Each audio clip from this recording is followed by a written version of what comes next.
Good morning, students. Today we are going to study your subject Information Technology with subject code 402. Now, today we'll be looking at or we'll study the employability skill. In your employability skills, you have communication skills. In communication skills, first of all, the thing is you should know what is communication. Communication is basically the interaction of the sender and receiver, and this interaction will lead to a transmission of messages between the both sides or both parties. Now, what are various methods of communication? Various methods of communications are verbal communication and non-verbal communication. Now, when you talk about verbal communication, it will consist of oral communication as well as written communication. Now, oral communication will be, that means by the name you can resemble it, it is all about talking. Now, written communications will have this information being conveyed in a written manner. Now, when you talk about non-verbal communications will basically deal with the body languages, the facial expression, the posture and the gesture, the eye contacts. Okay. Now, in the next slide, you have effective verbal communication. Now, how you can make that verbal communication effective? Now, you can make the verbal communication effective by point one, that is active listening.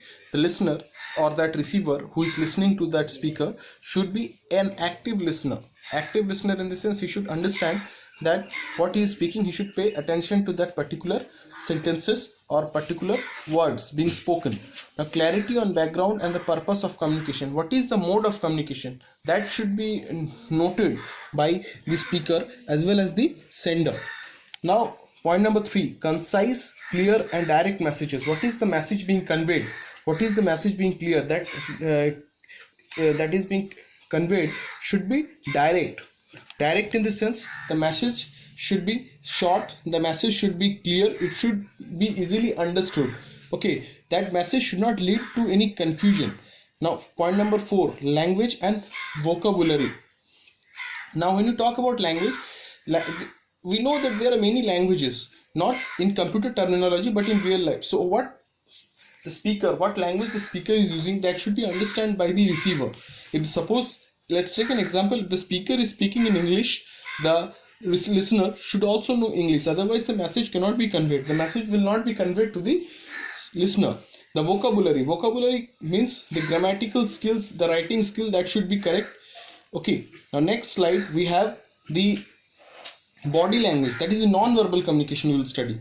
In non-verbal communication we have the body languages. When you talk about body languages, it is basically going to deal with the voice, the tonal quality, in which tone we are speaking, the eye contacts. Eye contact means whenever we are speaking to that person, speaking to any person, or whenever you are listening to any whenever you are listening to any person, we should look into that person's eyes. Okay, now posture and gesture. Posture and gesture means you're standing, how you're standing in front of that particular person. Okay, it is always advised that if you're talking to any person, you should stand straight in front of him. It should not be there that you are standing there by bending your head. Okay, your body should be straight. Now, facial expression. Whenever you are speaking to some person, your facial expression resembles a lot. Your facial expression should be correct. It should be understand that the person who is speaking is of good nature. Okay. Now, feedback in communication cycle. So, when you talk about feedback in communication cycle, we have the sender, the person who is speaking that, or the person who is sending that information, message means basically the information, encoding how the message is being transmitted. Okay, what is the way of sending that message? Now, communication channel, how the message is being transmitted, what is the path of sending that message? Now, that comes under the communication channel. Receiver means the person who is receiving that messages. Decoding, once the message is being reached, we need to decode that, we need to understand what is being sent. If we don't understand it clearly, that means the message is not being conveyed properly.